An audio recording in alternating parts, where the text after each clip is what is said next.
السلام عليكم ورحمة الله وبركاته. اليوم يا رابع بدنا نبدأ في تحليل درس من الطبيعة. ما عنوان درسنا لهذا اليوم يا رابع؟ تحليل درس من الطبيعة. ما عنوان درسنا؟ تحليل درس من الطبيعة. في الحصة الماضية يا رابع قرأنا الدرس أكثر من قراءة. هالمرة يا رابع رح أرجع أقرأ الدرس قراءة واحدة وبعدها يا رابع رح نقرأ فقرة ونستخرج المعاني الصعبة ونستخرج الفقرة من نحويا ونكتب الأفكار الرئيسية مع بعض. رح أبدأ يا رابع. درس من الطبيعة. طلب حكيم إلى أبنائه تأمل الطبيعة في إحدى الغابات. ذهب الابن الأول في فصل الشتاء، والثاني في الربيع، والثالث في الصيف، وذهب الأخير في الخريف. ثم جمع الأب أبناءه وطلب إليهم وصف ما شاهدوه. قال الأول: كانت فروع الأشجار جرداء خالية من مظاهر الحياة وتعصف بها الريح. قال الثاني: هذا غير صحيح، لقد كانت الغابة مكسوة باللون الأخضر مع مزيج من ألوان الزهور، وهذا أجمل منظر رأيته في حياتي. فقال الثالث: أنت تبالغ، لقد جفت الأعشاب واختفت الأزهار، إلا أن الأشجار كانت محملة بالثمار المتنوعة.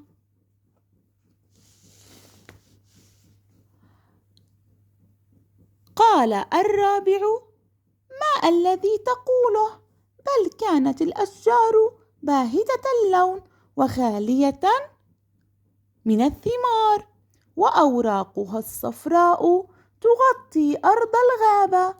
ابتسم الأب وقال: يا أبنائي، كل منكم رأى الغابة في فصل واحد ولم يرها في سائر الفصول، فاختلفت آراؤكم، ولكي نحكم على الأشياء لا بد من رؤيتها في ظروف متعددة وأحوال متباينة.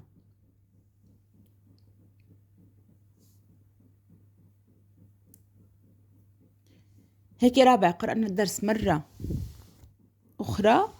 هلأ يا رابع بدنا نقرأ الدرس فقرة. يلا يا رابع نشوف مع بعض ونقرأ مع بعض الفقرات ونستخرج المعاني الصعبة. درس من الطبيعة. درس من الطبيعة. طلب حكيم إلى أبنائه تأمل الطبيعة في إحدى الغابات. ذهب الابن الأول في فصل الشتاء، والثاني في الربيع، والثالث في الصيف، وذهب الأخير في الخريف. ثم جمع الأب أبناءه وطلب إليهم وصف ما شاهدوه.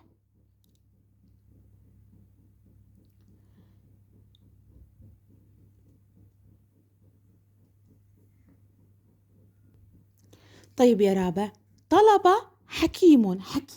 ماذا نعني في كلمة حكيم؟ أي ذو رأي سديد. لو اجيت عند حكيم راح أكتب ذو رأي سديد. ذو رأي سديد. إذن حكيم معناها ذو رأي سديد. تأمل أي تفكر العميق أو التفكر. التأمل يا رابع معناه التفكر العميق. التأمل تفكر العميق.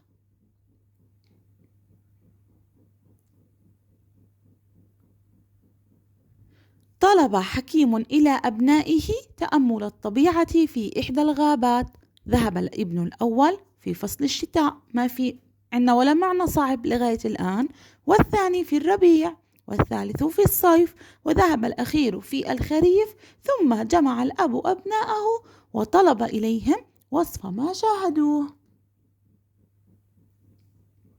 ما في عنا يا رابع كلمة صعبة، عشان هيك خلينا ننتقل للفكرة الرئيسية. الفكرة الرئيسية يا رابع: طلب الأب الحكيم تأمل الغابة في ظروف مختلفة. إذن الفكرة هنا، ما هي الفكرة؟ طلب الأب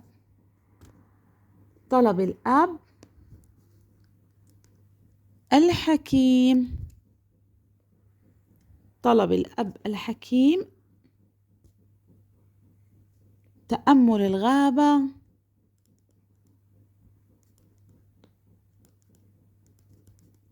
في ظروف مختلفة. الفكرة يا رابع: طلب الأب الحكيم تأمل الغابة في ظروف مختلفة.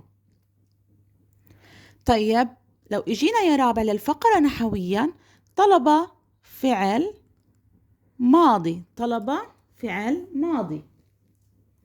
حكيم يا رابع، الحكيم هو فاعل. الحكيم يا رابع فاعل مرفوع وعلامة رفعه تنوين الضم. إذن حكيم فاعل مرفوع وعلامة رفعه تنوين الضم. طلب فعل ماضي. الغابات يا رابع، الغابات جمع مؤنث سالم. الغابات جمع مؤنث سالم. شو مفردها يا رابع الغابات؟ من يحكي لي يا رابع شو مفرد الغابات؟ غابة. ممتاز، مفردها غابة.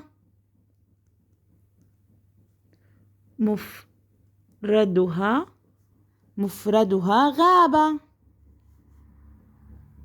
الغابات جمع مؤنث سالم، مفردها غابة. أيضا يا رابع: ذهب الابن. ذهب هنا فعل ماضي، الابن أيضا فاعل. ذهب الابن، ذهب فعل ماضي، الابن فاعل مرفوع وعلامة رفعه الضمة. طيب يا رابع: ثم جمع الأب أبناءه وطلب إليهم وصف ما شاهدوا. جمع فعل ماضي مبني على الفتحة، الأب فاعل مرفوع وعلامة رفعه الضمة.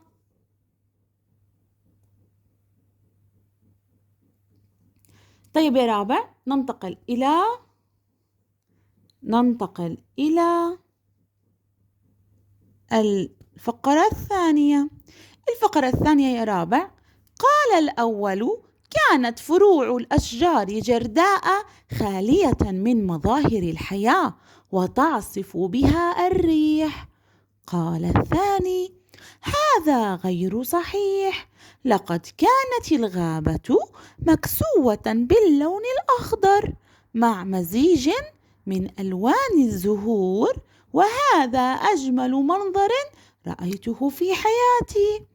فقال الثالث: أنت تبالغ، لقد جفت الأعشاب واختفت الأزهار، إلا أن الأشجار كانت محملة بالثمار المتنوعة.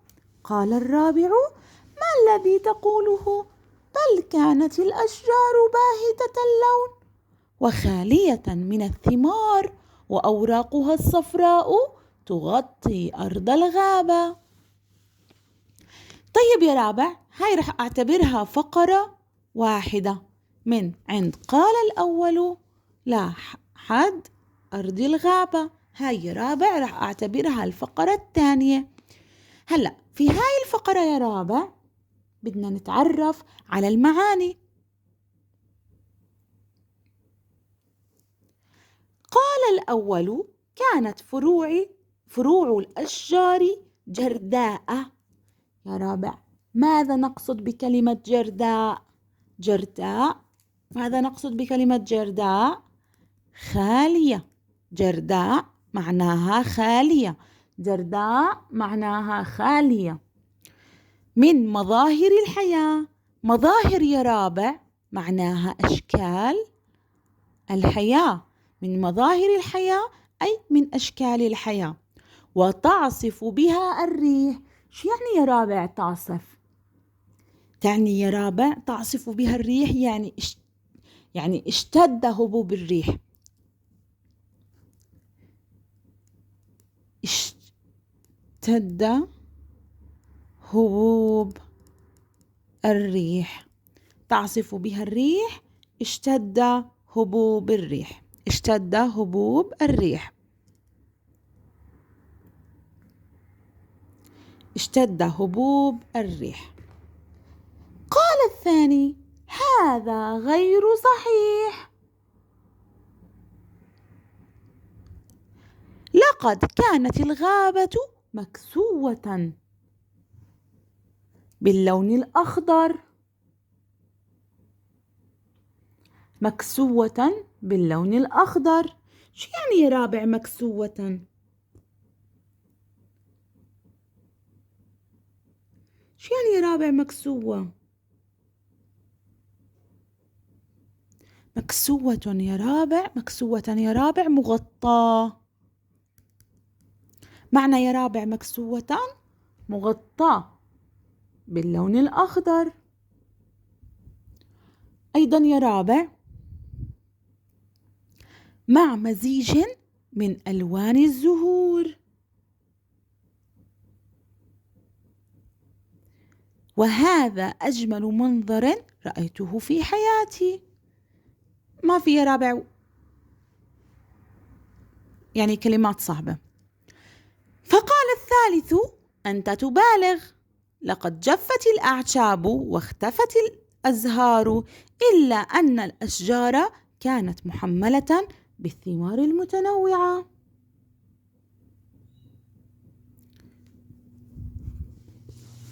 قال الرابع: ما الذي تقوله؟ بل كانت الأشجار باهتة اللون وخالية من الثمار، وأوراقها الصفراء تغطي أرض الغابة.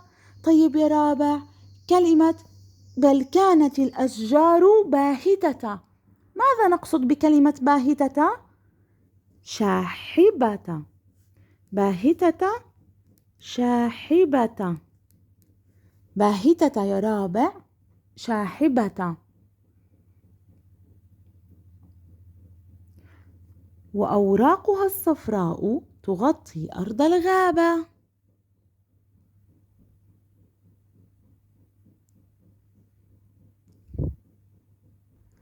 طيب يا رابع، لو اجيت حكيت لكم ما الفكرة الرئيسية في هذه الفقرة؟ الفكرة الرئيسية يا رابع في هذه الفقرة راح أكتبها هون.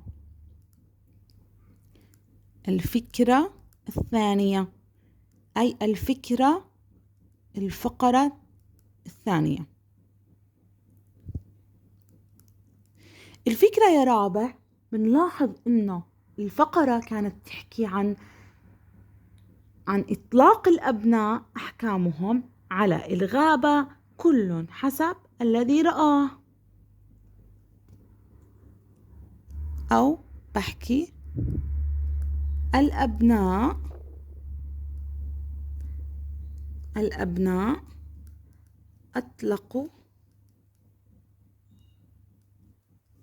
أطلقوا أحكامهم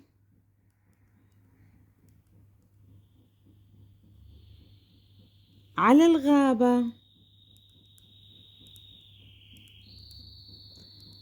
كل حسب الذي رآه. إذن الأبناء أطلقوا أحكامهم على الغابة، كل حسب الذي رآه. طيب خلينا يا رابع ناخد نحويا الفقرة نحويا.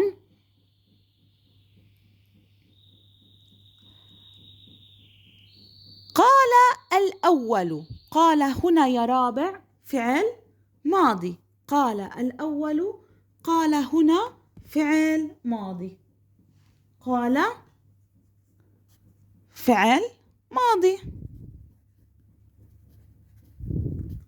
قال فعل ماضي.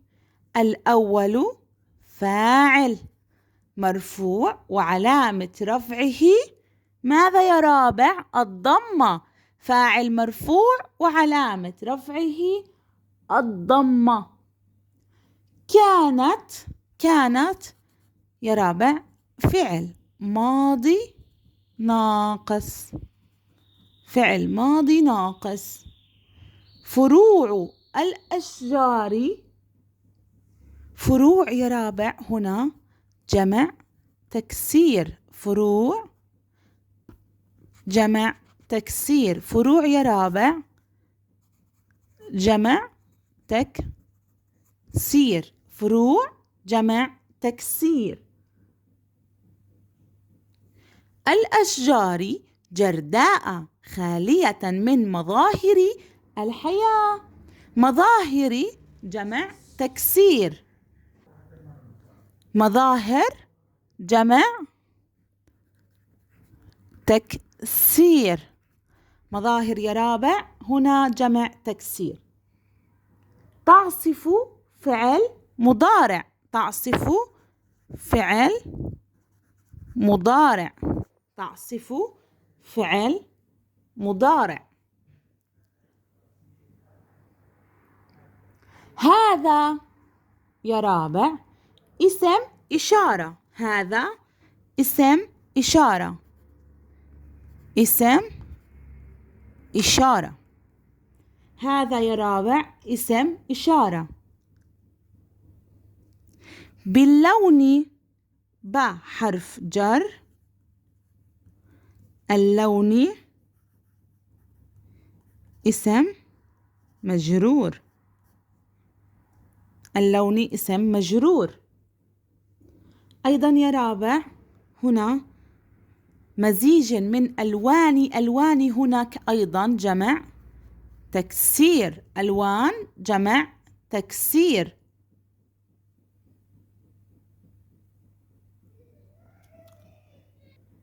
تبالغ يا رابع هنا، هذا يا رابع هنا اسم إشارة أيضا. أجمل منظر رأيته في حياتي، في حرف جر، حياتي اسم مجرور. فقال الثالث أنت تبالغ، تبالغ يا رابع فعل مضارع مرفوع بالضمة، تبالغ فعل مضارع.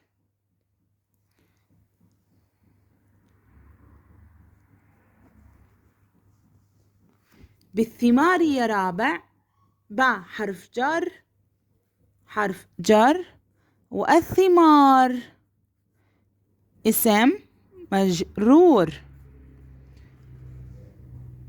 الثمار اسم مجرور. قال الرابع ما الذي تقوله؟ قال يا رابع هنا، قال فعل ماضي، الرابع فاعل.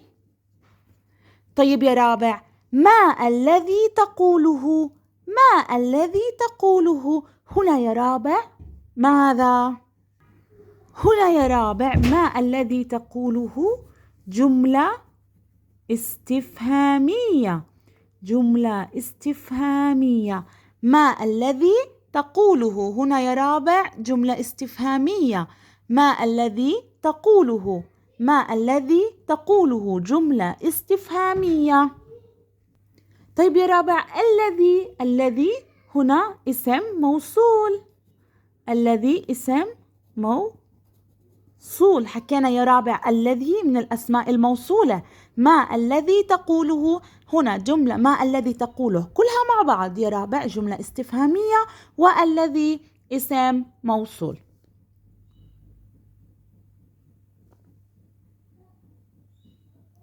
بل كانت الأشجار باهتة اللون وخالية من الثمار وأوراقها الصفراء تغطي أرض الغابة. تغطي يا رابع فعل مضارع، تغطي هنا فعل مضارع. طيب يا رابع ننتقل إلى الفقرة الأخيرة. الفقرة الأخيرة تقول: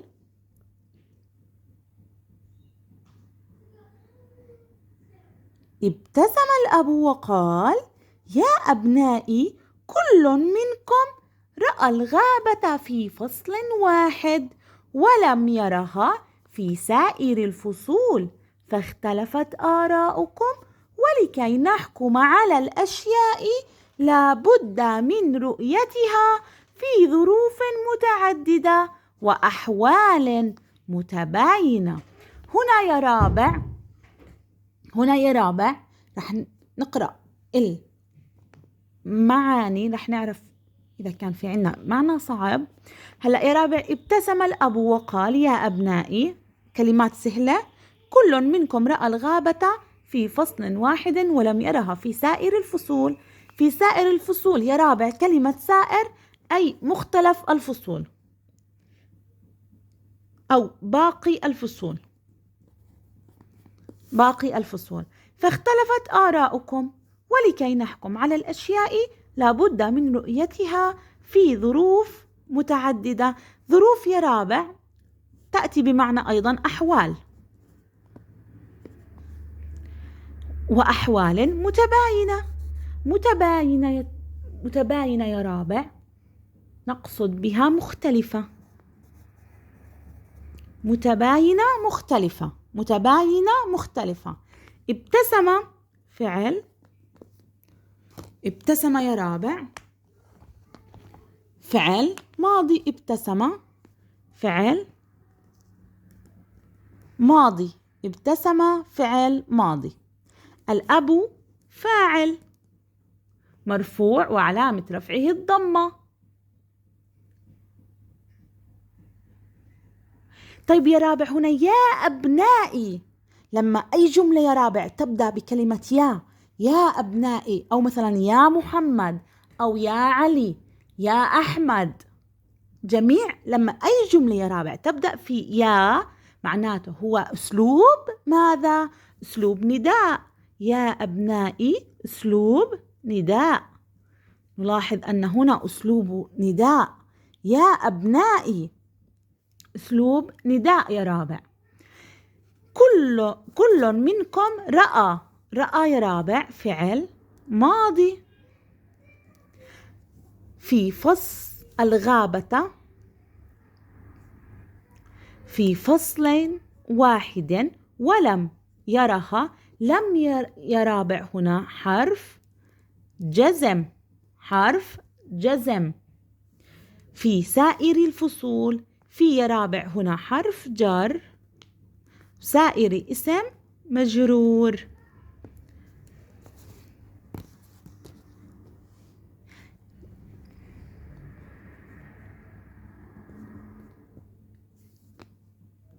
طيب يا رابع، هيك يا رابع خلينا ناخذ الفكرة الرئيسية في هاي الفقرة. الفكرة الرئيسية هنا، الفكرة يا رابع هي الفكرة إظهار الحكمة من تأمل الغابة. الفكرة إظهار الحكمة من تأمل الغابة. الفكرة يا رابع إظهار الحكمة من تأمل الغابة. إظهار الحكمة من تأمل الغابة. ما هي الفكرة يا رابع؟ إظهار الحكمة من تأمل الغابة. طيب يا رابع، طب من خلال الدرس إحنا بنتعلم شغلة واحدة. شو استفدت يا رابع من الدرس؟ أو شو تعلمت من الدرس. شو تعلمت يا رابع؟ يعني شو الدرس اللي أخذته من الطبيعة؟ ما هو الدرس اللي أخذته يا رابع من قراءة النص ومن الطبيعة، يعني من الدرس؟ تعلمنا يا رابع في البداية ضرورة عدم التسرع بالحكم إذن على الأشياء. إذن يا رابع ضرورة، تعلمت من الدرس، نتعلم من الدرس يا رابع عدم التسرع، عدم التسرع يا رابع بالحكم على الأشياء. إذن إحنا يا رابع شو استفدنا من الدرس؟ استفدنا بعدم التسرع بالحكم على الأشياء. لازم يا رابع إذا بدنا نحكم على أياتها شغلة لازم نتأنى بالحكم، لازم يا رابع نتأنى بالحكم على الأشياء أو على أي موضوع معين. يعطيكم العافية يا رابع، رح أكتفي إلى هنا إن شاء الله. يا رابع الحصة الجاي رح نكتب المعاني والمفردات على نلخصهم مع بعض ونلخص الأفكار الرئيسية إن شاء الله ونكتبهم على الدفتر. يعطيكم ألف عافية يا رابع.